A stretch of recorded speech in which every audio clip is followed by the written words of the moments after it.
अनंत प्रतीक्षा ने लिखा है, प्रणाम। गीता का प्रारंभ अर्जुन के विषाद से होता है और युद्ध के मैदान में अपने सगे संबंधियों को देखकर वो निश्चय करता है कि उसे युद्ध नहीं करना है। उसको जस्टिफाई करने के लिए वो बड़ी बड़ी ज्ञान की बातें करता है और वो अपने निश्चय पर श्री कृष्ण की स्वीकृति चाहता है। ऐसा कई शिष्यों के साथ होता है कि वो गुरु से वही सुनना चाहते हैं जो उन्हें ठीक लगता है। कृपया कुछ कहें। बहुत सुंदर, बहुत ही प्रासंगिक, महत्वपूर्ण प्रश्न है। भारतीय दर्शन का सौंदर्य यही है कि वहां पर तमाम बातों को इतने अच्छे से रखा गया है, छुपाया नहीं गया है। चाहते तो छुपा सकते थे, चाहते तो वो उसमें कोई और भी चीजें डालकर कोई रंग रूप दे सकते थे, लेकिन शिष्य का अंतर्द्वंद कैसे आगे चलता है, गुरु कैसे उसको टैकल करता है, ये सब साफ साफ उसमें दिखाया। अब प्रारंभ तो गीता का विषाद से होता है। देखा जाए कि मनोविज्ञान के जो प्राथमिक सोपान रखे जा रहे थे, गीता उनमें से एक महत्वपूर्ण ग्रंथ है, जहां पर विषाद, अवसाद, डिप्रेशन और उससे उभरने वाले मनोशारीरिक जो लक्षण हैं, उन सब की बात की जा रही थी। अर्जुन को क्या होता है, कैसे वो शारीरिक और मानसिक रूप से व्यथित हो जाता है। इन सब में मनोविज्ञान के जो साइकोसोमैटिक सिम्टम हैं, वो भी सामने आते हैं। अब ये चीज यहाँ पर जो प्रश्न में रखी है, वो बहुत रोचक है कि वो सगे संबंधियों को देखकर डर जाता है, अवसाद में जाता है, भय में जाता है और फिर नहीं लड़ना चाहता और जस्टिफाई करने के लिए वो ज्ञान की बातें ले आता है और श्री कृष्ण से स्वीकृति चाहता है कि श्री कृष्ण के हाँ बिल्कुल ठीक कह रहे हो, तुम जो कह रहे हो वही ठीक है। प्रश्न है कि ऐसा कई शिष्यों के साथ होता है कि वो गुरु से वही सुनना चाहते हैं जो उन्हें ठीक लगता है। कृपया कुछ कहें।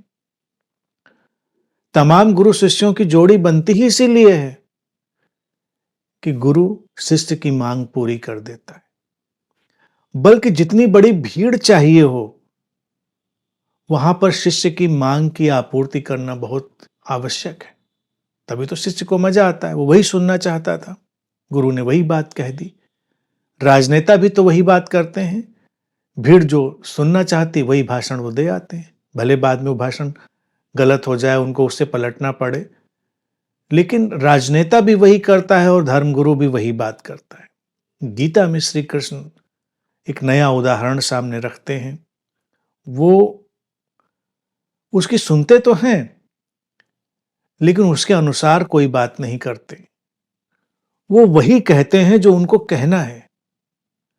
और असली गुरु, असली बुद्ध की पहचान ही ये होती है कि वो शिष्य के मनोभाव के अनुसार नहीं चलता। शिष्य को क्या अच्छा लगेगा इस पर नहीं चलता। वो तो वही कहता है जो शाश्वत सत्य है, जो होना चाहिए, जिसके लिए शिष्य का भी गहरा कल्याण हो और अस्तित्व का भी पूरा कल्याण हो। लेकिन यह सच है कि तमाम लोग जब किसी गुरु के पास पहुंचते हैं तो वो ज्ञान लेने नहीं जाते, वो कुछ खोजने नहीं जाते, वो अपनी धारणाओं की पुष्टि के लिए जाते हैं। उनकी कैसी भी धारणाएं बन गई हैं, उन धारणाओं के बनने के अनेकानेक कारण हो सकते हैं। वो किसी शास्त्र, किसी धर्म, किसी पुस्तक, किसी विचारधारा, अवधारणा, मत, उन सब में लगाव, मोह के कारण हो सकता है, या उनके मन में चलने वाली तमाम जो धाराएं हैं उनके कारण पैदा हुए मोह हो सकते हैं। तो वो उस पर मुहर चाहते हैं कि गुरु कह दे कि हाँ बिल्कुल ठीक, बिल्कुल ठीक। या बिल्कुल ठीक ना भी कहे तो वो उसके अनुसार बात करे, जिससे वो मैच मिला लें कि गुरुजी ने वही कहा जो मेरे मन में था। जो तुम्हारे मन में था गुरुजी ने वही कहा, तो फिर उसमें रोशनी मिली कहाँ पर? फिर तो तुम्हारा मन ही ज़्यादा शक्तिशाली था। मन तो पहले ही वही कह रहा था, तो गुरुजी को सुनना ही क्यों कर था, अगर अपने मन में ही वो बात चल रही थी। अर्जुन भी वही कहलवाना चाह रहा है कि हाँ, हाँ, बिल्कुल जो तुम सोच रहे हो बिल्कुल ठीक है। अब जो तुम सोच रहे हो वही ठीक है, तो फिर किसी गुरु के पास गए ही क्यों? पूछा ही क्यों? अर्जुन एक खोजी के शिष्य में बदलने की प्रक्रिया है।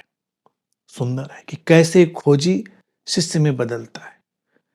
मैंने जो बात प्रारंभ में भी गीता के कही थी, वही बात यहाँ पर बड़ी समझने जैसी है कि अर्जुन की विशेषता क्या है कि वो डटा रहा। युद्ध से भागना एक अलग बात थी, वो श्री कृष्ण से भी नहीं भागा।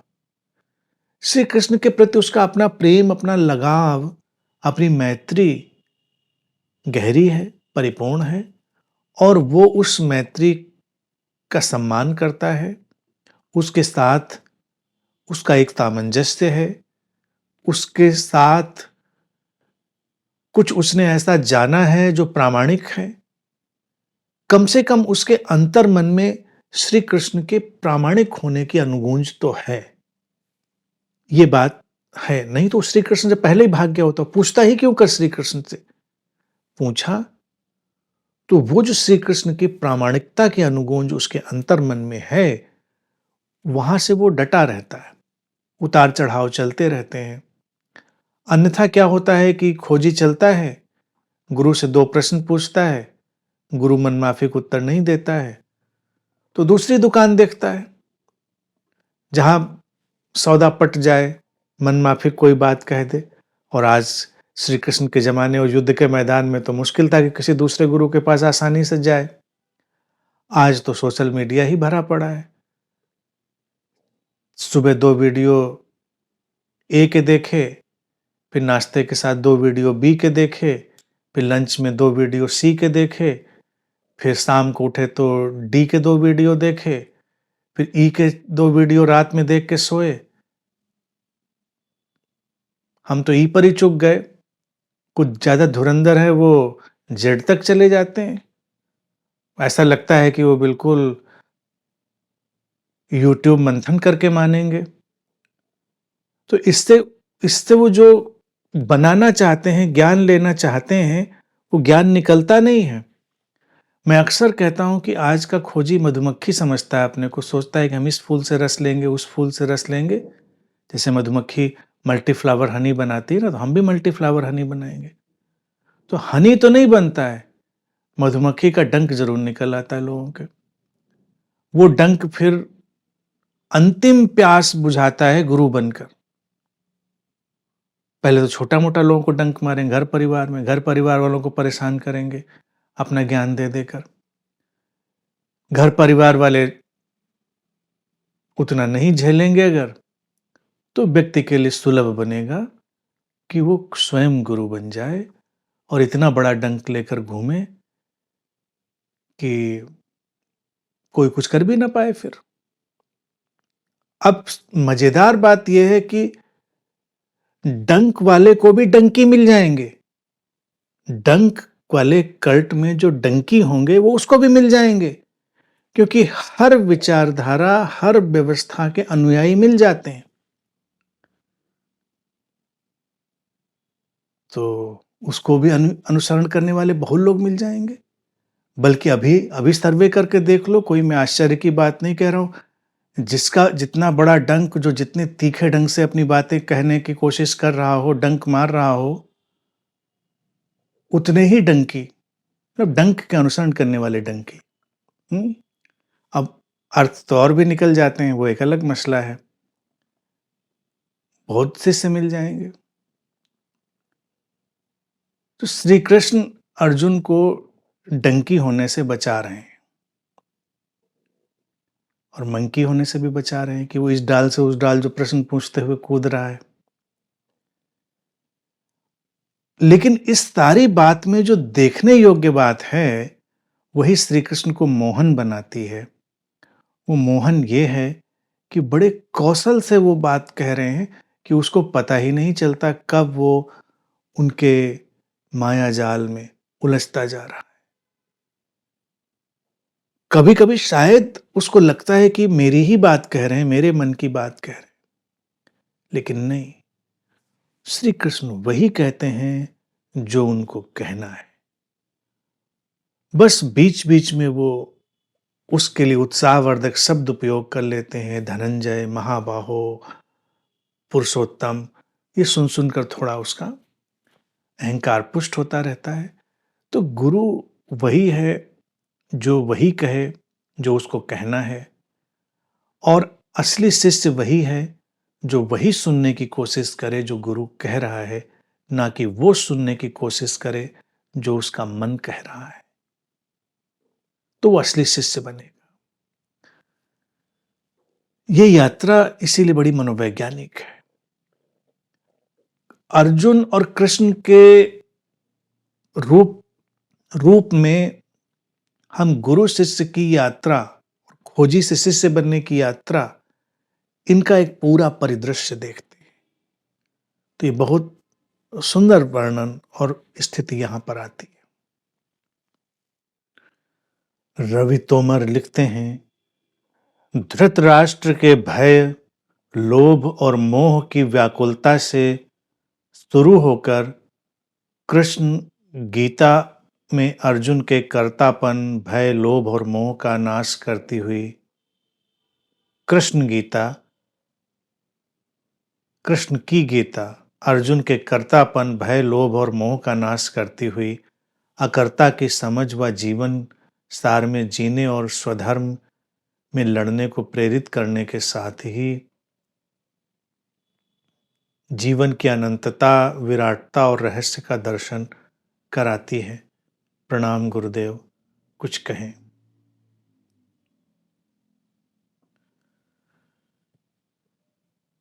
गीता अनंत का गीत है। वो अनंतता में फैली हुई कविता है।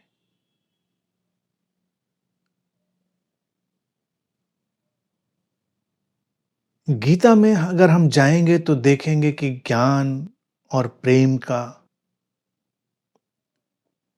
इतना अच्छा सम्मिश्रण है कि हैरानी होती। कैसे प्रेम परिपक्व होकर भक्ति बन जाता है, कैसे ज्ञान अपनी खिलावट में, जैसे एक फूल अपनी खिलावट में खुशबू बिखेरता है, खुशबू मुक्त हो जाती है, ऐसे ही ज्ञान की खिलावट में समझ मुक्त होकर विचरण करने लगती है। ये अकर्ता की समझ, ये सारी जो समझ है, मोह से मुक्त होने की समझ, अनासक्ति की समझ, ये सब सुवास है, ये सुगंध है, खुशबू है, फ्रेग्रेंस है। ये ये आती ही तब है जब हमारे भीतर हमारी समझ का फूल खिल जाता है। अलग से नहीं आती कि उनको अलग से हम पकड़ कर लाएं। समझ परिपक्व हुई, खिली, और फिर हम देखते हैं कि हमारे जीवन में अनेक अनेक तरह की दैवी सुगंधें व्याप्त हो गई। वही ये सारी ज्ञान की बातें, क्योंकि अकर्ता हो, अनासक्ति हो, मोह मुक्ति हो, या जो भी बातें हों, जितनी आपने लिखी और जितनी नहीं लिखी, वो सब ऊपर से चिपकाई हुई कोई चिप्पियां नहीं है। आमतौर से तो व्यक्ति को लगता है कि ये जो ज्ञान है ना, ये ऊपर से चिपकाई हुई चिप्पियां हैं। इसीलिए लोग उस ज्ञान को गीता से निकालने की कोशिश करेंगे, उस ज्ञान को किसी और पुस्तक से निकालने की कोशिश करेंगे, क्योंकि उनको लगता है ज्ञान शायद इस पुस्तक में है।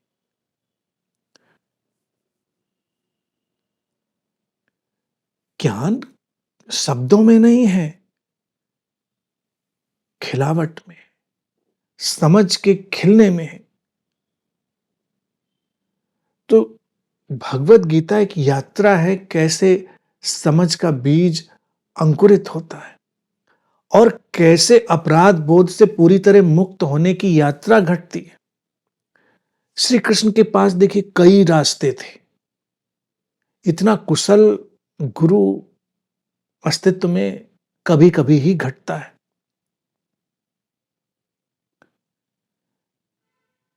कुशल गुरु क्या होता है कि जो तुमको किसी अपराध बोध में जाने ही ना दे और तुमको पता ही ना चले कि कब फूल खिल गया।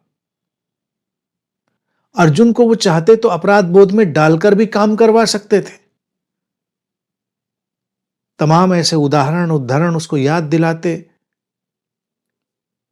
कि उसके भीतर उत्तेजना व्याप्त हो जाती और वो योद्धा तो था, युद्ध कर बैठता, उनका उद्देश्य पूरा हो जाता।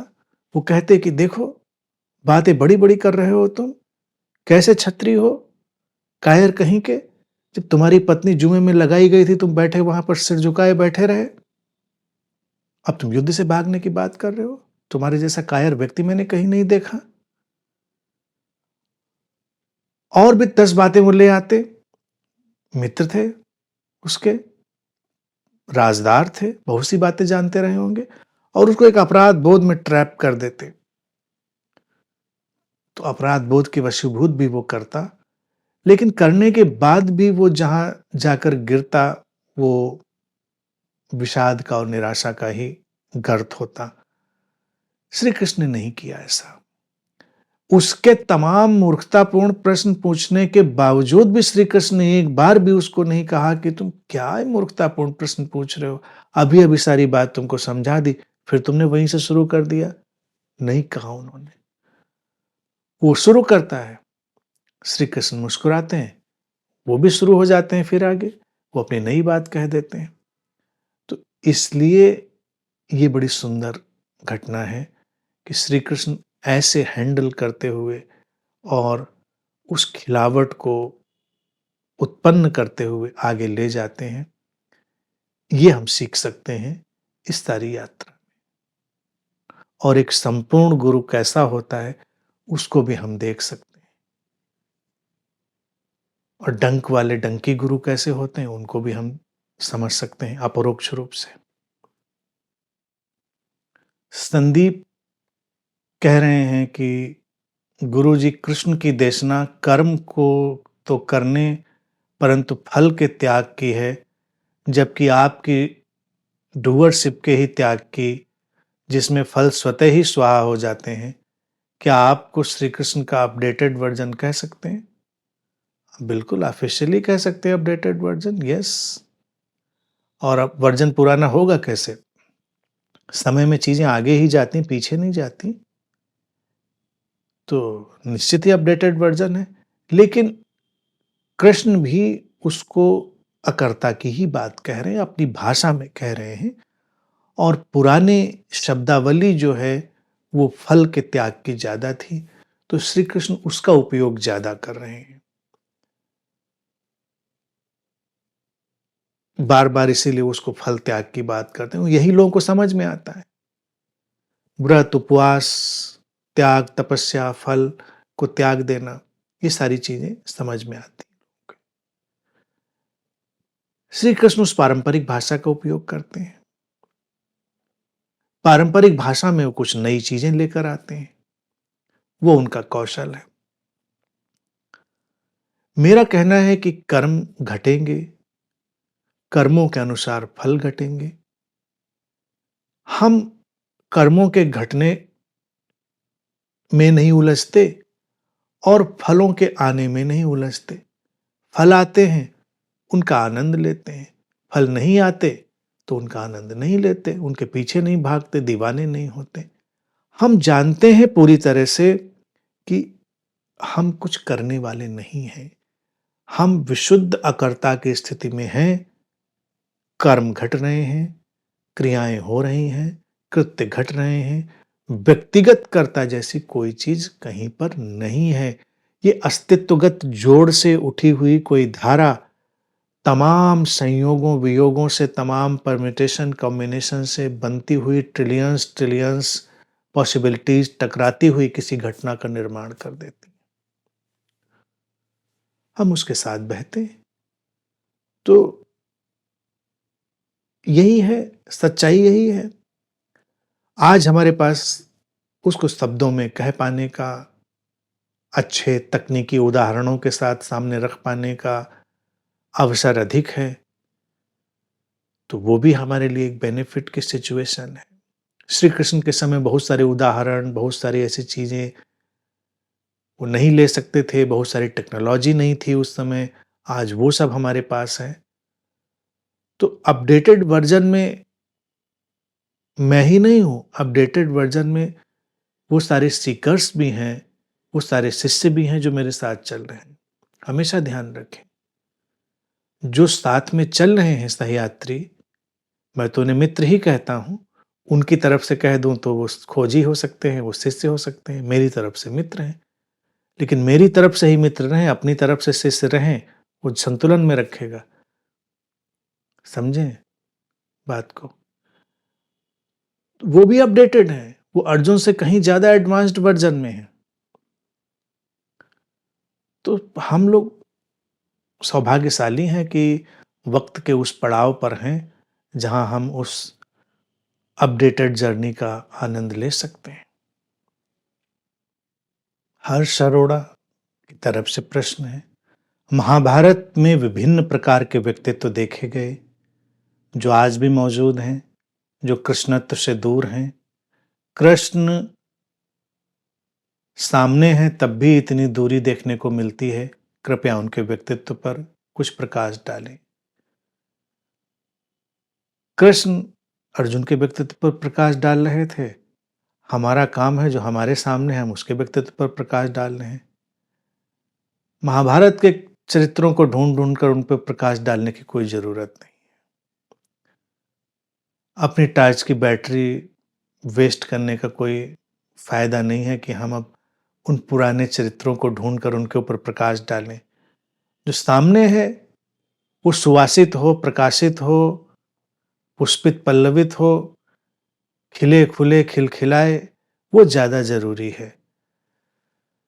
और फिर जीवन ऐसा ही रहता है, जैसा कृष्ण के साथ है ऐसा तो हमेशा ही रहता है। हर कोई हर बात समझता नहीं, हर कोई हर किसी के नजदीक जाता नहीं। आज तो हम इतना कृष्ण कृष्ण कर लेते हैं ना, उस समय देखो कृष्ण के आसपास के लोग ही कौन सा उनको बहुत मान रहे हैं।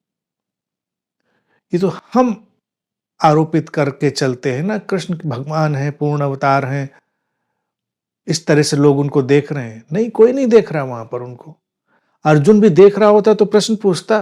कभी सोचो, अर्जुन अगर उनको इतना विराट परमात्मा की तरह देख रहा होता तो एक ना प्रश्न पूछता। परमात्मा ने कह दिया तो कह दिया। नहीं देख रहा है, वो भी नहीं देख रहा है जो उनके साथ चल रहा है, आसपास के लोग भी नहीं देख रहे हैं। तो जो लोग नहीं देख रहे हैं, ऐसा नहीं कि कोई बहुत गलत अवस्था में है, वो व्यक्तित्व के प्रकार हैं। जिसको जिस दिशा में जैसे जाना है वो वैसे जाएगा। यहां जिसको जो होना है वो होगा, जिसको जो नहीं होना है वो नहीं होगा। जीवन एक रहस्य से चलता है।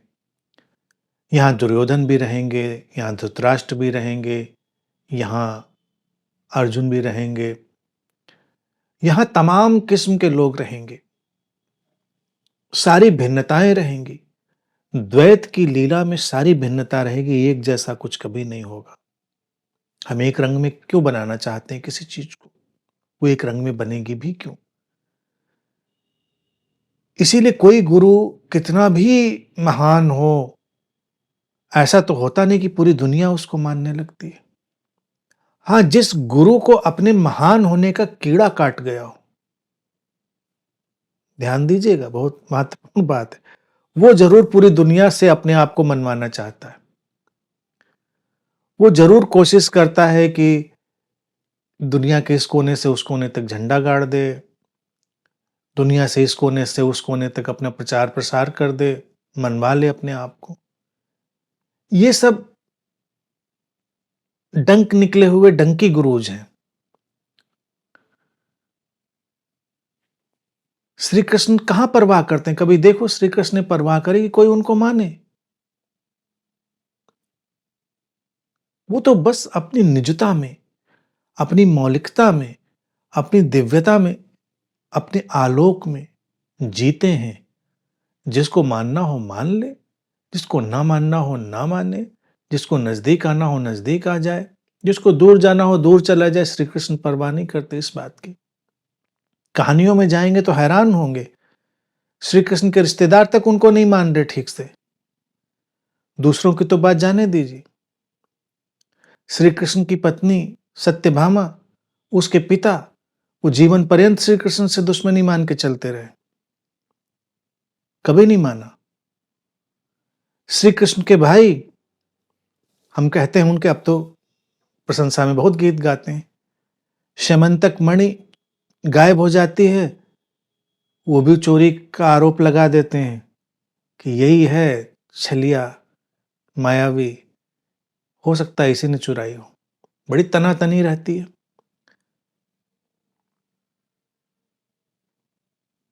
पत्नियां भी उनकी शक करती हैं बहुत सारी बातों में। श्री कृष्ण तो देखा जाए बड़े ही दुखद, कष्टपूर्ण, वेदनामय जीवन में है। उनको ऐसे कोई नहीं चाहता है। कुछ लोग हैं उनके जीवन में जो उनको बेशर्त प्रेम करते हैं, उनको जानते हैं, समझते हैं। तो श्री कृष्ण संतुलन में है। बिना बात से उनसे घृणा करने वाले लोग हैं और बिना बात में उनसे प्रेम करने वाले लोग हैं। तो हमको कभी भी ये काम नहीं करना चाहिए कि हमको उन लोगों को जानने की कोशिश करनी चाहिए कि वो ऐसा क्यों कर रहे थे। वो कर रहे होंगे, वो अपनी जाने। हमको हमेशा यही जानने की कोशिश करनी कि हम जैसा कर रहे हैं वैसा क्यों कर रहे हैं। हम जैसा कर रहे हैं वो हमारे पूरे जीवन की धारा को आगे ले जाएगा और हमारे जीवन में कुछ सकारात्मक करेगा। बाकियों से क्या लेना देना। श्री कृष्ण होना आसान नहीं है।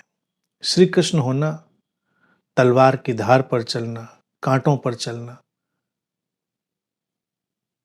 कठिन है। और उनका कृष्णत्व होता ही इस बात में है कि इस सब के बीच व्यक्ति मुस्कुराता रहता है। ये केवल प्रतीक है जब हम कहते हैं कि वो कालिया नाग के ऊपर खड़े होकर बांसुरी बजाते हैं। ऐसा नाग तो अभी तक कहीं मिला नहीं इतना बड़ा। अजगर वगैरह तो मिल जाते बड़े बड़े, लोग कहेंगे एक्सटिंक्ट हो गए, अब नहीं मिलते। पहले होते थे इतने बड़े नाग, पूरी यमुना में पड़े हुए हैं, पानी रोक दे रहे हैं। और इतना बड़ा उनका फन है कि प्लेटफॉर्म जैसा है कि श्री कृष्ण चढ़ जाते हैं और उसके ऊपर खड़े होकर बांसुरी बजाते हैं। कहने वालों ने काव्यात्मक ढंग से यही कहा कि वो खतरों में भी अलिप्त हैं। विश्व भरी परिस्थितियां भी उनके सामने हैं, तब भी वो बांसुरी बजा सकते हैं। वो अलिप्त हैं, वो उनके ऊपर नृत्य कर सकते हैं विश्व भरी परिस्थितियों के ऊपर। वही उनका कृष्णत्व है। तो हमको कृष्ण के कृष्णत्व को देखना है, कैसे वो विषम परिस्थितियों को सम बना लेते हैं, कैसे वो उलझे धागों को सुलझा लेते हैं, कैसे एक अर्जुन जैसे विचित्र शिष्य को धीरे धीरे करके वो अपने रंग में ढाल देते हैं। ये सब समझने जैसी बातें। बाकी दुर्योधन ऐसा क्यों था, धृतराष्ट्र ऐसा क्यों था, या और तमाम कैरेक्टर हैं, कर्ण ऐसा क्यों था, उस सब में जाने की जरूरत नहीं। हमेशा लोग अपने जैसे रहेंगे, हमेशा भिन्नताएं रहेंगी, हमेशा द्वैत की लीला रहेगी। जीवन द्वैत पर खड़ा है। ये डांस ऑफ डुअलिटी है, ये हमेशा चलेगा, वो वैसा ही रहेगा। करण सिंह ने लिखा है, प्रणाम गुरुजी। इस अस्तित्व में जो बुद्धिमत्ता दिखाई देती है, ये क्या है? करने वाला कोई नहीं है, मगर ऐसा लगता है कि किसी ने सब कुछ सोच समझ कर बनाया है। करण जी, इसीलिए तो लोगों को लगता है कि कोई रचयिता होगा, कोई रचने वाला होगा। इतना सटीक निर्माण बिना रचयिता के कैसे हो सकता है? तो हमेशा ध्यान रखें, अस्तित्व में एक अंतर्निहित प्रज्ञा भी है, एक हिडन इंटेलिजेंस भी है। अब जब अस्तित्व मैनिफेस्ट होगा, जीवन के रूप में प्रकट होगा, गतिमान होगा, तो उसमें वो प्रज्ञा रहेगी ही। वो बिना इंटेलिजेंस के मैनिफेस्टेशन भी तो नहीं होगा। और जब मैनिफेस्टेशन शुरू होगा, वो प्रकटीकरण शुरू होगा, तो वो जो छुपी हुई प्रज्ञा है, वो भी अनेक अनेक रूपों में विकसित होती चली जाएगी और जीवन के विकास में बहुत बड़ी भूमिका निभाएगी। मूल प्रज्ञा का होना आवश्यक है, फिर उस प्रज्ञा के आधार पर बहुत सारी चीजें अनुभवों से, व्यवस्थाओं से और तमाम तरह की घटनाओं, दुर्घटनाओं से विकसित होती चली जाएंगी। आज मनुष्य जिस रूप में खड़ा है, वो भी अनेक पड़ावों से और अनेक तरह के ट्रायल एंड एरर से होकर गुजरा है और अस्तित्व ने वो प्रज्ञा सीख ली। अस्तित्व की एक ही अंतर्निहित प्रज्ञा है कि अस्तित्व विकासमान है। भारत में हम उसको लीला कहते हैं। लीला का अर्थ है कि जीवन अपने सौंदर्य के चरम की ओर बढ़ने की हमेशा कोशिश कर रहा है। तो जब भी जीवन सौंदर्य के चरम की ओर बढ़ने की कोशिश करेगा, तो वहां पर एक गहनतम प्रज्ञा, एक डीपेस्ट इंटेलिजेंस शामिल हो ही जाएगी।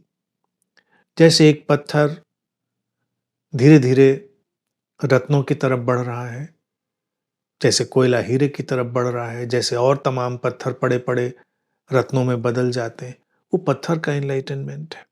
इनलाइटनमेंट हम किसको कहते हैं? प्रज्ञा की खिलावट, फ्लावरिंग ऑफ इंटेलिजेंस, और कुछ नहीं।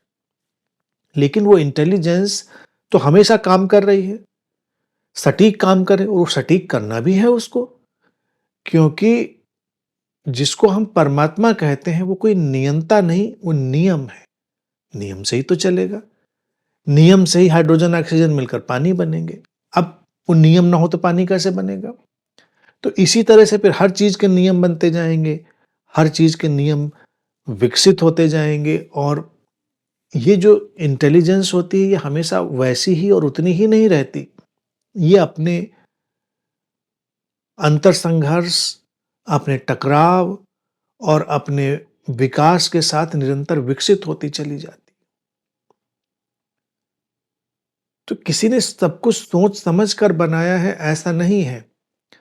सोच समझ भी जो आज हमारे पास है, वो उस नियम के कारण ही है, और उस नियम को जब हम समझने लगते हैं, तो हम परमात्मा जैसे होने लगते हैं। नियम हमेशा देखा जाए समरसता का, समस्वरता का, हार्मनी का है। अस्तित्व में कहीं भी वो हार्मनी नहीं टूटती है। मनुष्य जब उस हार्मनी में होना सीख लेता है, तो वो नियम से लयबद्ध हुआ और परमात्मा के एक आयाम को अंगीकार कर लिया उसने। कभी देखो, वस्तुएं गिरती हैं, उनके गिरने का एक पैटर्न है, उनका एक नियम है। विज्ञान उसी पे खड़ा हो गया ना। कभी समंदर के किनारे खड़े होकर उनकी लहरों का बनना मिटना देखो, उनका पैटर्न है, उनकी पूरी गणित है। नदी की लहरों को देखो, उनका पैटर्न है, नियम है। नियम हमेशा बहुत सुंदर होता है। गैर नियम से जब भी कुछ होता है या किया जाता है, वो कुरूप हो जाता है। एक चेहरा सुंदर कब लगता है? जैसे किसी चेहरे को हम सुंदर कहें, तो सुंदर चेहरे की अपनी गणित होती है, अनुपात, बैलेंस और सारी चीजें जो मेजरमेंट। ब्यूटी की भी मैथमेटिक्स है, जानते ही होंगे सारे लोग। सौंदर्य की भी गणित है और उस गणित में अनुपात का संतुलन है। तो जब किसी चेहरे में अनुपात का संतुलन है तो चेहरा सुंदर दिखने लगता है। किसी चेहरे में अनुपात का संतुलन बिगड़ जाए, चेहरा कम सुंदर दिखता है। इसी तरह से विचारों में भी अगर अनुपात का संतुलन है, विचार सुंदर रहेंगे। भावनाओं में अनुपात का संतुलन है, भावनाएं संतुलित रहेंगी। अति जहां हुई नहीं, कुरूपता आने लगेगी। नियम अतियों पर नहीं चलता, अतियों पर अलग नियम लागू होंगे, समस्वरता में, हार्मनी में अलग नियम लागू होंगे।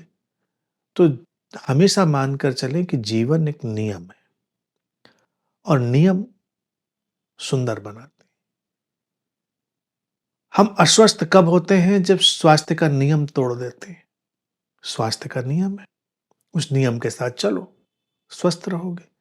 स्वस्थ होगे तो कहोगे कितना सोच समझ कर सब मेंटेन किया है किसी व्यक्ति ने। नहीं, सोच समझ के नहीं मेंटेन किया है, बस उसने एक नियम का अनुपालन कर लिया है। हमको तो नियम के साथ बहना सीखना पड़ता है और पूरा अस्तित्व तो नियम के साथ बह ही रहा है, इसीलिए वहां सब सुंदर और सटीक जान पड़ता है। महावीर जो लिखते हैं, प्रभु आधुनिक समय में रमन महर्षि, कृष्णमूर्ति, ओशो और आप जैसे अनेक गुरु हैं और आपके वचनों में इतनी स्पष्ट और मुक्तिदायी होते हुए भी लोग गीता को ही महान ग्रंथ बताते रहते हैं। गीता के इतने सुपरहिट होने के क्या कारण हैं? गीता के इतने सुपरहिट होने के कारण वही है, प्रमोशन, प्रिजर्वेशन। हम कुछ चीज़ों को प्रिजर्व कर लेते हैं, उनको मार्क कर देते हैं और उनको प्रमोट करते हैं। गीता भी बिना किसी व्यापारिक मंतव्य के लोगों के माध्यम से प्रमोट की जाती रही और भारत का ही सौंदर्य रहा कि यहाँ अपनी अपनी बात बहुत ज़्यादा आगे रखने के बजाय एक अच्छी बात मिल गई तो उन्होंने कहा ये बहुत सुंदर है, इसको देख लो, तो गीता इसलिए सुपरहिट हो गई।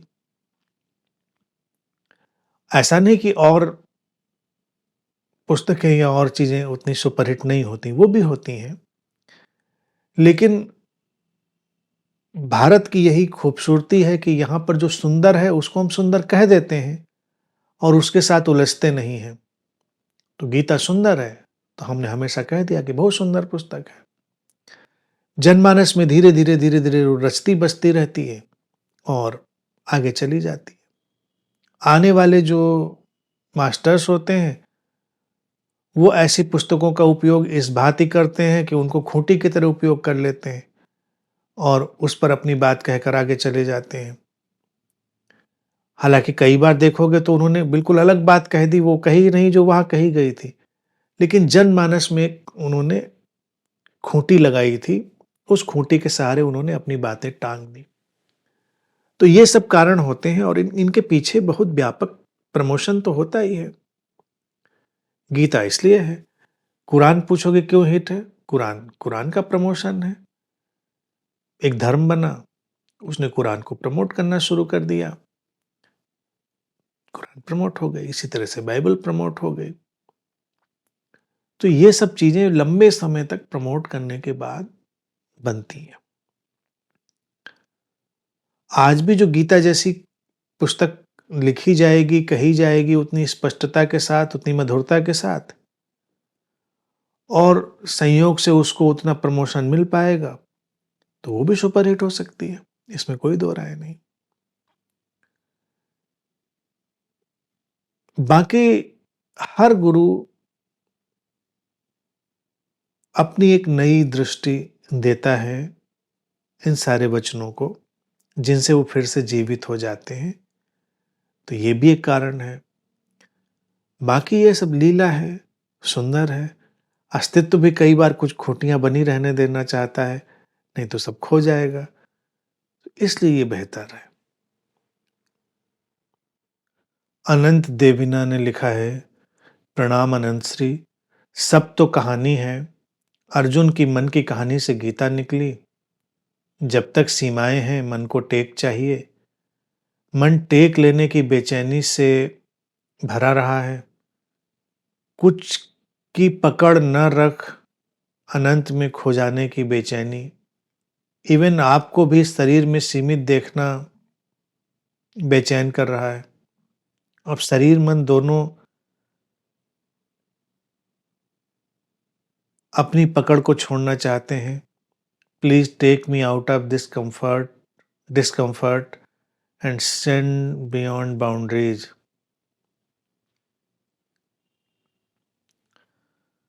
बाउंड्री के बाहर तो चौके छक्के ही लगते हैं। और लिखा है इवन आपको भी शरीर में सीमित देखना बेचैन कर रहा है। तो क्यों हमारा शरीर छुड़वाना चाहती हो? अभी शरीर में सीमित देखना बेचैन लग रहा है तो शरीर छोड़ क्या सीमित हो, या अपने आप को शरीर में सीमित देखना बेचैन कर रहा है तो अभी रहो, अपना काम करो, छोड़ के निकलना है। इतनी जल्दी काहे की है? अभी अभी तो शुरू किया है चलना, तो चलो अच्छे से खुश रहो। सीमाओं से परेशानी कहाँ है?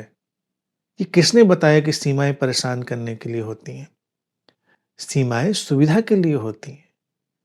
असीम के साथ रिश्ता नहीं बनता, रिश्ता सीमा के साथ बनता है। अब सीमा, बस यही ध्यान रखना, शब्द बोलते समय बस मुझे याद दिला देना पड़ता है कि अब सीमा को व्यक्ति की तरह से नहीं देखना है। सीमा, लिमिट, बाउंड्री। खुले आसमान के नीचे भी हम रह सकते हैं, नहीं रहते, क्योंकि वो सुविधाजनक नहीं, तो घर बनाते हैं, घर की बाउंड्री क्रिएट करते हैं। इसी तरह से हर चीज की एक सीमा उपयोगिता के लिए, प्रैक्टिकल यूटिलिटी के लिए बना ली जाती है। कोई प्रॉब्लम नहीं, नो प्रॉब्लम। संबंधों में भी हम बिना किसी संबंध के डिक्लेरेशन के रह सकते हैं, निर्बंध और निश्चिम हो सकते हैं, लेकिन तब भी बेचैनी होगी, ज्यादा बेचैनी होगी। इसीलिए हमने धीरे धीरे ये अनुभवों से ही तो सीखा है कि संबंधों को भी डिफाइन कर देते हैं कि ये है, ये है। तो उस सीमा पर थोड़ा टिक कर खड़े रहने में आसानी हो जाती, सुविधा हो जाती है। सीमाओं से विरोध मत पालो, सीमाओं का सम्मान करो, क्योंकि वो हमारे कंफर्ट के लिए है। डिस्कंफर्ट क्यों आ रहा है? सीमाओं से। बाउंड्री छोड़ के बाहर जाना है, घर छोड़ के सड़क पे घूमना है। लगता है, कभी कभी लगता है लोगों को कि जैसे हम बंद गए हैं, तो थोड़ा घूम फिर आओ, कुछ और काम कर लो। लेकिन हमेशा ध्यान रखो, अस्तित्व में जब भी प्रैक्टिकल यूटिलिटी आएगी तो कोई सीमा जरूर पैदा होगी, कोई बाउंड्री जरूर आएगी, नहीं तो बात कैसे होगी? अभी देखो हम लोग बात कर रहे हैं, हमने कहा हम लाइव सेशन में सामने बैठेंगे, तो 7 to 8:30 की हमने बाउंड्री क्रिएट करी, सीमा क्रिएट करी ना। तो बाउंड्री क्रिएट हुई, सीमा क्रिएट हुई, तो मिलना आसान हो गया। हम लोग आराम से बैठ गए, आपने अपना काम मैनेज कर लिया, हमने अपना काम मैनेज कर लिया, हम लोग आमने सामने बैठ गए। लेकिन हम कोई बाउंड्री ही ना बनाते, जब मूड आएगा तब लाइव ऑन कर देंगे, तो आप अपने काम में, हम अपने काम में। मस्तरा मस्ती में, हाथी घुमा बस्ती में, देखा किसने? तो हाथी देखा जाए तो बाउंड्री बनानी पड़ेगी। बाउंड्रीज आर ऑलवेज ब्यूटीफुल, इसलिए उनसे उलझो नहीं। Take it easy.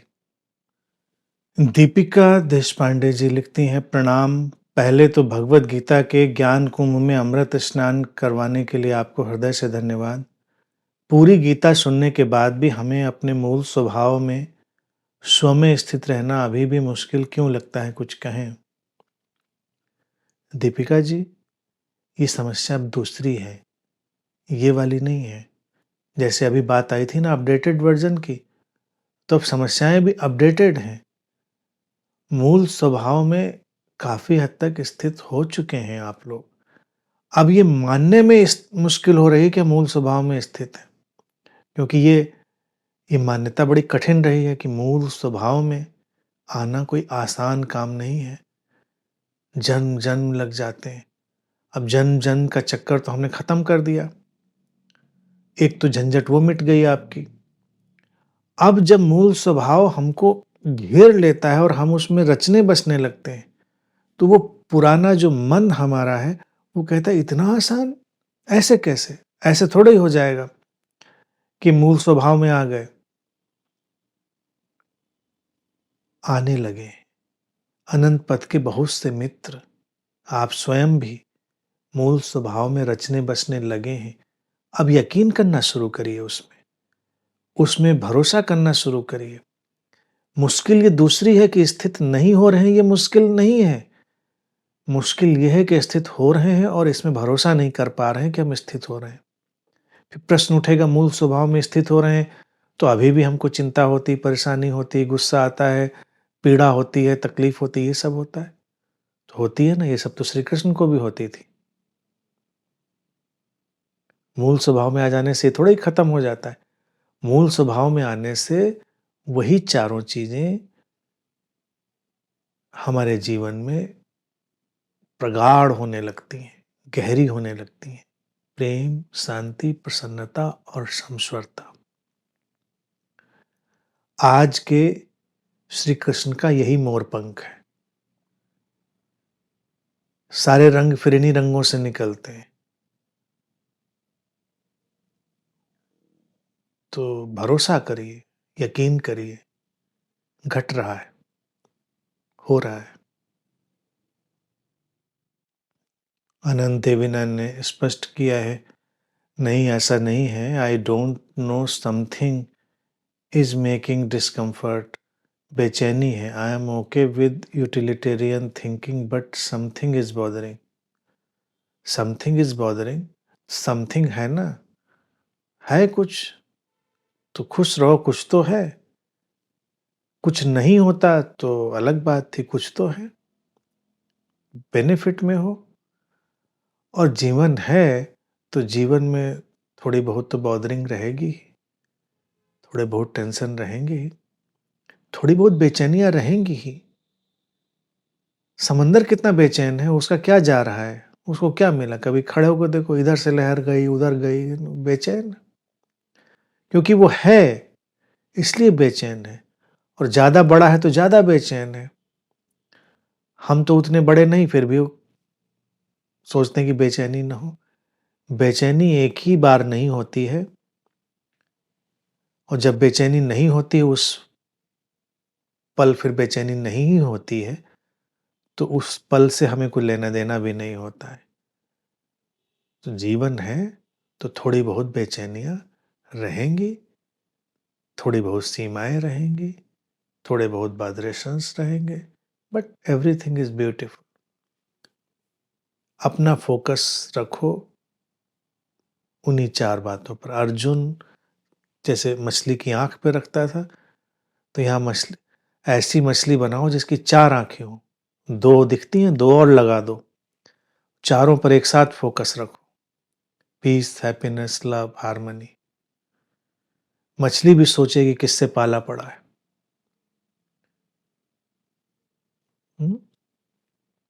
पुरंजय लिखते हैं, नमन प्रभु, पुनर्जन्म तो किसी शरीर मन का नहीं होता, मगर ये कहते सुना गया है कि उसके अंदर जन्मों जन्मों की प्यास है, तभी वो यहाँ तक पहुंचा। आपने भी निर्वाण के 9 सोपान में ये बात कही है, कुछ कहें। पुरंजय, तुम जानते ही हो निर्माण के 9 सोपान सीजन 1 का क्रिएशन है। सीजन 2 में होता तो शायद मैंने ये वाक्य उपयोग नहीं किया होता। सीजन 1 में मैंने बहुत सारे पारंपरिक वाक्यों का उपयोग किया है जो परंपरा से चलते आ रहे हैं। लेकिन पारंपरिक बातों में भी बात वही है। कहने का मतलब होता है कि कुछ इंटेंस, कुछ डीप, कुछ मिस्टीरियस कहने की कोशिश करी जा रही होती है। तो ये एक जन सामान्य के मन में रचा बसा वाक्य था जो चला आता है। सीजन 1 में मैंने भी बहुत जगह इस्तेमाल किया है। और अब सीजन 1 की जब चीजें सुनो तो उसको डिलीट करके सुन लो। Simple solution. सीजन 2 की लाइट में सीजन 1 को सुनो, ना कि ये सोचो कि सीजन 1 में जो कहा गया था कि वो भी कोई अपनी बड़ी जरूरी चीज है। जरूरी वही है जो इस समय है। निर्माण के 9 सोपान बहुत सुंदर है, सारी बातें उसमें बड़ी सटीक और बड़ी सुंदर कही गई हैं। बीच-बीच में कहीं पेच हो सकते हैं ऐसे। पहले अक्सर मैं बोल दिया करता था और कभी-कभी तो ये कैजुअल जुमले की तरह था, किसी को क्या समझाओ? अब ये समझाने में कितना झमेला भी करना पड़ा है ना। अब यहाँ तो ये रेडीमेड पैकेट की तरह से दिखाई दे रहा है, कितने आसानी से कांसेप्ट रख दिया। लेकिन इस कांसेप्ट की चटनी पीसने में कितना झमेला करना पड़ा होगा, ये नहीं कोई समझ सकता। इतना अगर स्पष्ट कांसेप्ट सामने रखा गया है, तो उसके पीछे बहुत पिसाई-घिसाई, छँटाई-कुटाई सब कुछ हुई है। पहले मेरे लिए भी आसान होता था, कोई आया तो जन्मों-जन्मों की यात्रा है, ये जन्मों-जन्मों का खेल है, बात कह के खत्म। वो भी खुश, अपना भी झंझट नहीं। अब अगर मैं कहूँ कि इसी जन्म की बात है, तो उसका भी झंझट, मेरा भी झंझट। अब उसको समझाओ कि ये इसी जन्म का क्यों है, पुराने पुराने जन्म क्यों नहीं होते? कई लोग तो नाराज़ होके निकल गए, जब जन्मों-जन्मों की बात कह रहे थे कई लोगों से हम, तो बड़े मस्त हमारे साथ चल रहे थे। जिस दिन मैंने कहा कि नहीं, कोई जन्म नहीं होता, नाराज़ हो गए। उन्होंने दूसरी दुकान देख ली। उनको लगा ये गलत बात है, जन्म-जन्म तो होते हैं। देखो हमारे गुरुजी तो कितने जन्म दिखा देते हैं, और फिर वो ये भी ढूँढ के लाते हैं। देखो पहले तो कहते थे, पहले तो अनंत श्री भी कहते थे। आज पता नहीं किस भ्रम के शिकार होकर या किसी दबाव के शिकार होकर वो कह रहे हैं कि जन्म-जन्म नहीं होते। तो मुद्दा ये है पुरंजय बाबू, कि पुनर्जन्म शरीर मन का नहीं होता, ये सच है। कोई जन्म-जन्म नहीं होते, ये सच है। ये थोड़ा स्पाइसी कड़वी चटनी थी, तीखी चटनी थी, इसलिए इसको बनाने में वक़्त लगा। पहले मिला-मिला कर देखा जाता है ना, कितनी सहनीय चटनी होगी। तो निर्वाण के 9 सोपान में कहा होगा, उसको भूल जाओ, उसमें कुछ रखा नहीं। और भी कहीं मुझे कुछ कहते हुए सुन लो, जो सीज़न 2 में ना पड़ता हो, तो उसको एडिट कर दो, उसको डिलीट कर देना। कल्पना बियानी जी ने लिखा, आनंद श्री आप बहुत ही क्यूट हैं, थैंक यू सो मच। अच्छी बात है, अच्छा लगना चाहिए सबको। आनंद देवीना कहती हैं, your seasons are like eye opener, denying our own history is beautiful. देखो डिनाई करने का कोई शौक नहीं है, जो नहीं है सो नहीं है, बस इतनी बात है। और उसको कहने का साहस रखना, ये सबसे बड़ी बात होती है। ये सब कह पाने के लिए बहुत करेज चाहिए होता है, और बहुत तूफान से टकराने की तैयारी चाहिए होती है। क्योंकि जब पूरा इतिहास और सब तमाम किसी झूठ के साथ चल रहा हो, या किसी मान्यता के साथ चल रहा हो, तो आपको सच कहने के लिए एक नए सिरे से उसको लाना पड़ता है। इस पड़ाव पर इनलेटेंट पोएट्री के सेगमेंट में कृष्णा जी की एक छोटी सी सुंदर सी कविता सुनते हैं।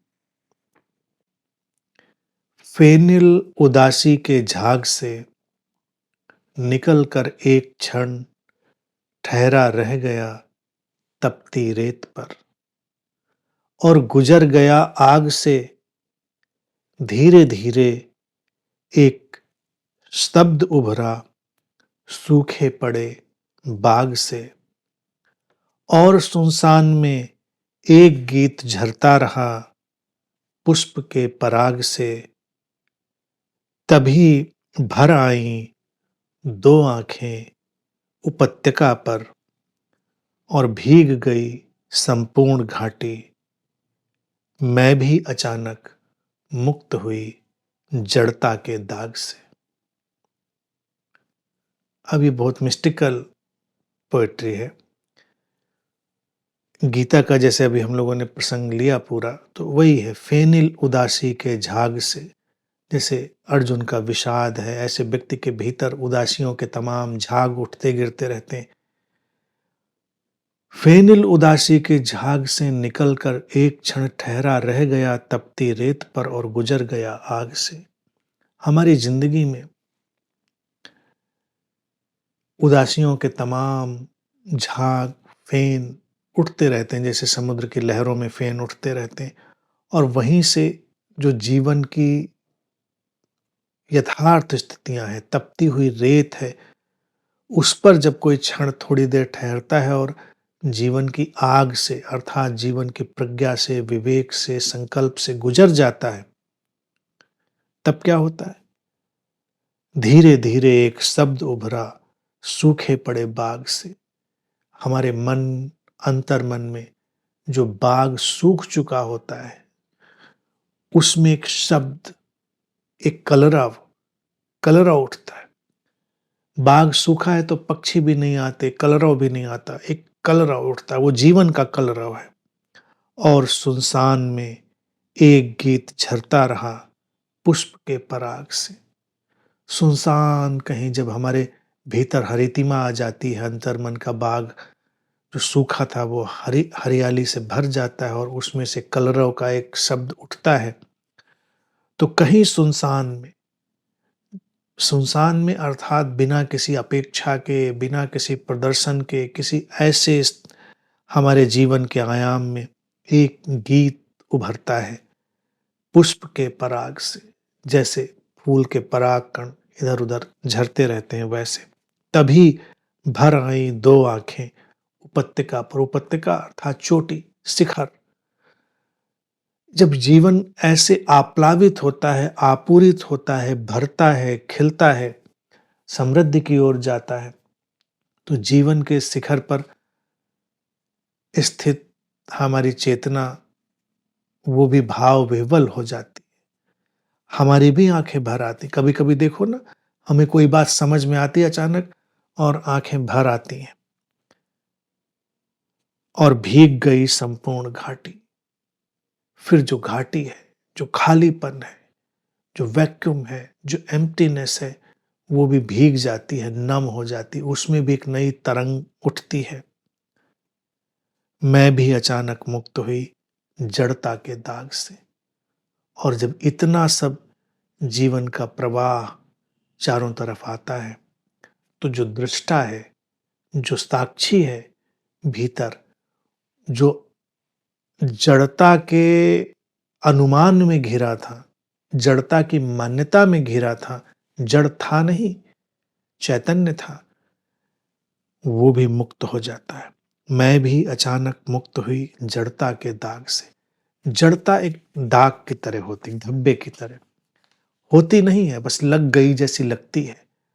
और जब सब चारों तरफ जीवन लहलहा उठता है, शिखर से लेकर घाटी तक एक आर्द्रता, एक नमी, तरलता व्याप्त हो गई होती है, तो हमारे भीतर का जो साक्षी है, हमारे भीतर का जो दृष्टा है, वो भी अपनी सारी जड़ता से मुक्त हो जाता है।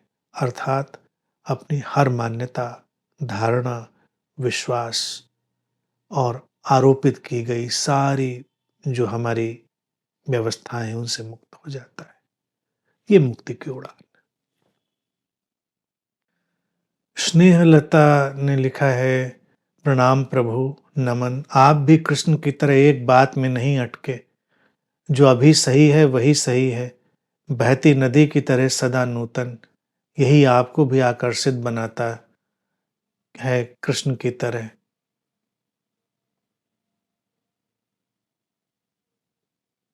यह अद्भुत है। ये स्नेहलता जी ने सही पकड़ा है। श्री कृष्ण से ये साम्यता तो है। कोई कसम, कोई वचन मैं नहीं देता कि जो कह दिया सो कह दिया। कहा था वो परिस्थिति थी। श्री कृष्ण रणछोड़ भी हैं, तो कोई कहे कि रण छोड़े तो कैसे तो महान हुए। महाभारत में कह दिया युद्ध नहीं करूंगा।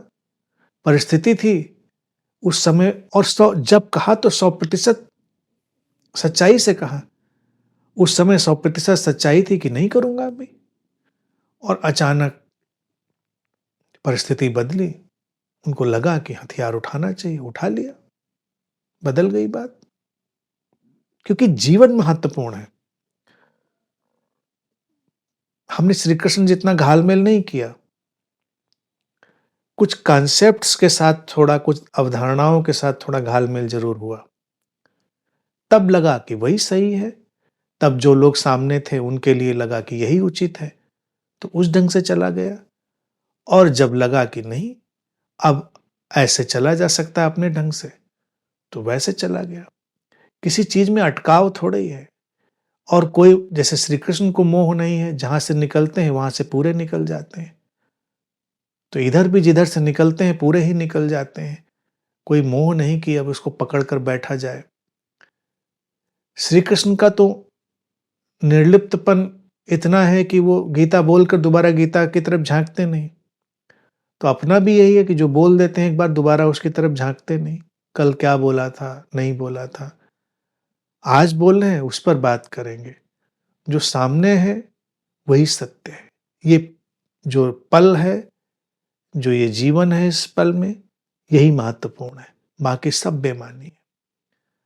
तो कॉन्सेप्ट्स के साथ थोड़ा खिलवाड़ इसलिए हो जाता है क्योंकि ऑडियंस, सामने जो लोग हैं, वो उस पे अंतर डालते हैं। श्री कृष्ण भी बहुत सौभाग्यशाली थे, चरम सौभाग्यशाली। उनको प्रेम करने वाले बेइंतहा लोग उनके साथ थे, और मैं भी उसी अर्थ में बहुत सौभाग्यशाली हूं कि मुझे भी प्रेम करने वाले बेइंतहा लोग, बेइंतहा प्रेम करने वाले लोग हैं। बेइंतहा लोग भले ना हो, चंद लोग ही सही, तो बात को वो लोग समझते हैं। कई गुरु भी उतने सौभाग्यशाली नहीं होते कि उनको लोग भी वैसे मिल जाते हैं कि वो जहां अटके तो वहां अटक के रह गए। श्री कृष्ण सौभाग्यशाली थे कि उनको हमेशा ऐसे लोग मिले जहां उन्हें अटकना नहीं पड़ा, वो आगे बहते चले गए। तो ये सारी साम्यता जरूर मिलती है। बस इसमें ये ऐड नहीं कर दे कोई कि तो इसीलिए आप श्री कृष्ण के अवतार हैं। श्री कृष्ण एक थे, फिनिश्ड, खत्म, द एंड। उसके बाद जो है वो सब बिल्कुल नया। कोई किसी का अवतार नहीं होता, और श्री कृष्ण ना आते हैं न जाते हैं। अभी तो वहां वृंदावन जाओ तो वहां तो कोई कमरा बना रखा है लोगों ने कि श्री कृष्ण अभी भी वहां आते हैं। और आते ही नहीं है, राधा जी भी आती हैं साथ में, अभी भी अपने सब उस उपद्रव से मुक्त नहीं हुए हैं। वहां आते हैं, रासलीला करते हैं, और फिर वो दातून रखते हैं, वो मंजन करते हैं। भरी दुनिया में उनको दातून नहीं मिलती, और भी पता नहीं क्या क्या उपद्रव। तो एक कोई है जगह वृंदावन में, वहां पर एक कमरा है, तो वहां ये सब खुराफात भी चलती, लोग बोलते हैं। अब ये सब है मान्यताओं के और सपनों के खेल। श्री कृष्ण थे, सुंदर थे, और जब गए तो पूरी तरह चले गए।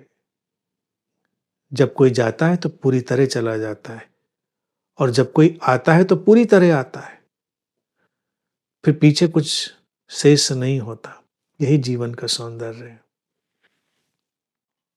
अर्चना कौशिक ने लिखा है, नमन प्रभु, सरलता और नैसर्गिकता क्या है और कितनी गहरी है, वो शायद धीरे धीरे समझ आ रहा है।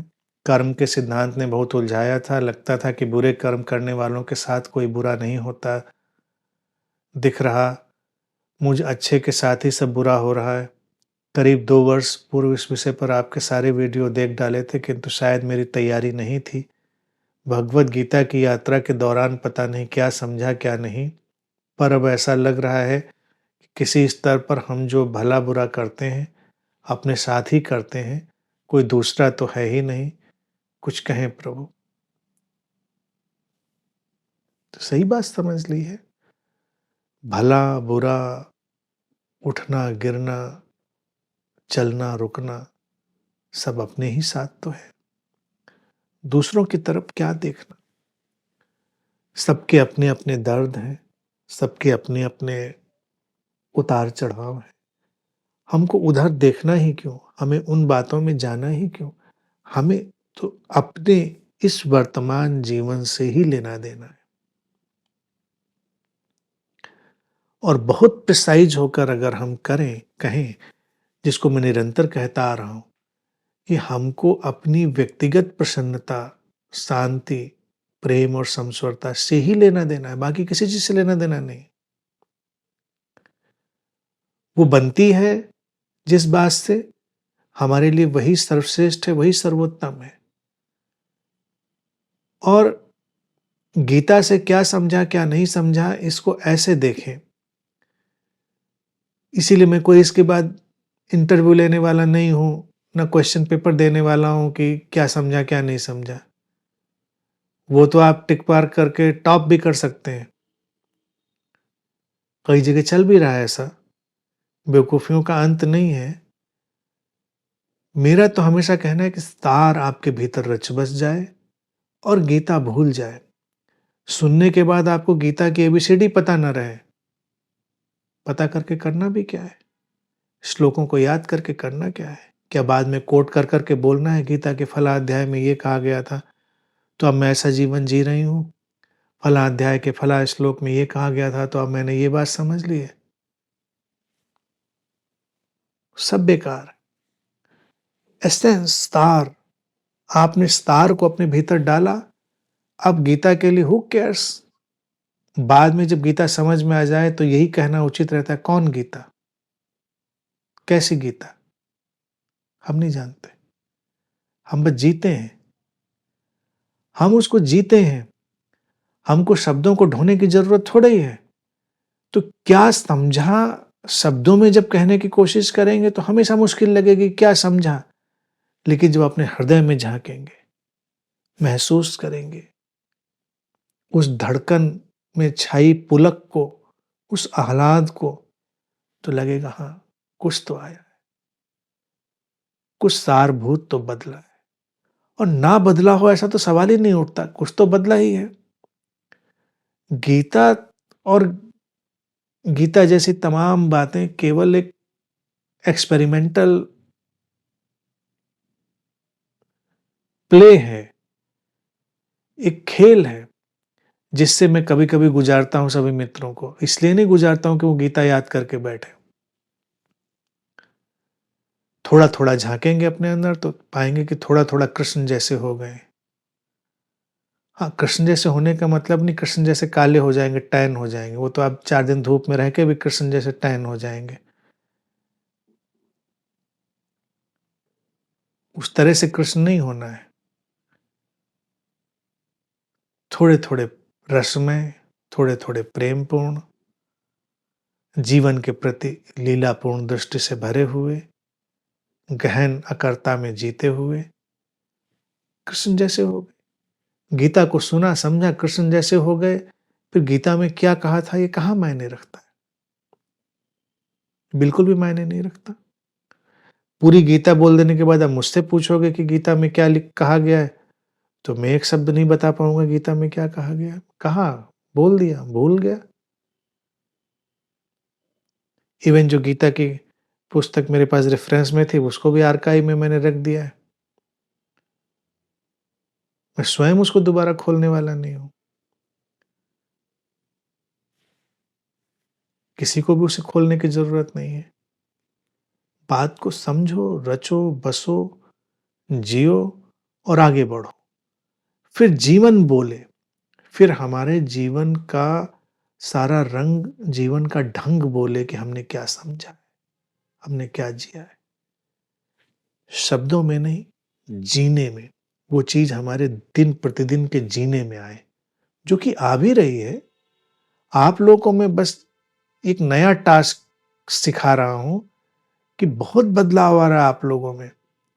लेकिन अभी क्या है, पुरानी कंजूसी की आदत, कृपणता की आदत, पुरानी सबकी रोते रहने की आदत और पुरानी वो सब महात्माओं का डाला गया दिमाग में कि बहुत कठिन है, इतनी आसानी से ज्ञान नहीं आता। तो हम यकीन नहीं कर पाते। अब अनंत पथ के मित्रों के लिए टास्क यही कि वो अपने यकीन को मजबूत करें, लौट कर देखें और देखें कि हाँ, आ रहा है, बदलाव तो आ रहा है। उसको स्वीकार करने में क्या समस्या है? और कुछ ऐसी स्पिरिचुअल कंस्पिरेसी रही है कि लोगों के जीवन में जब गुणवत्ता वाली चीज़ें आ जाती हैं, सर्वोत्तम आ जाता है, तो वो यकीन नहीं कर पाते कि आ गया है। तो इसीलिए फिर ये शब्द आ जाते हैं, पता नहीं क्या सीखा, क्या जाना। जान लिया सब, आम खाया, आम खाने के बाद छिलके फेंके, गुठली फेंकी, फिर आराम से खुश बैठे हुए हैं। फिर ये वक्तव्य हमने पता नहीं आम में क्या खाया हमने, कुछ दिखाई तो नहीं दे रहा, तो क्या आम मुँह पर पोत कर बैठे? आम का रस मुँह पर पोत कर तो बैठने से फिर क्या होगा? मक्खियाँ आएँगी, नई परेशानी का सबब बन जाएगा। हाँ, आम के रस का कोई फेस पैक वगैरह बनता हो, वो लगा सकती हैं, तो उससे थोड़ा चेहरा और अच्छा हो जाएगा। तो गीता वगैरह का भी फेस पैक बनता हो, तो वो बना के लगा लीजिए, तो यूटिलिटी बन जाएगी उसकी। बाकी तो आम खाया, उसका आनंद लिया, फिर तो चेहरा बता रहा है, आँखें बता रही हैं, मुस्कुराहट बता रही है कि अभी भी आम खाया था। That's all. आप सब लोगों के अंदर बड़े सकारात्मक बदलाव आ रहे हैं। Just believe it, receive it and allow it.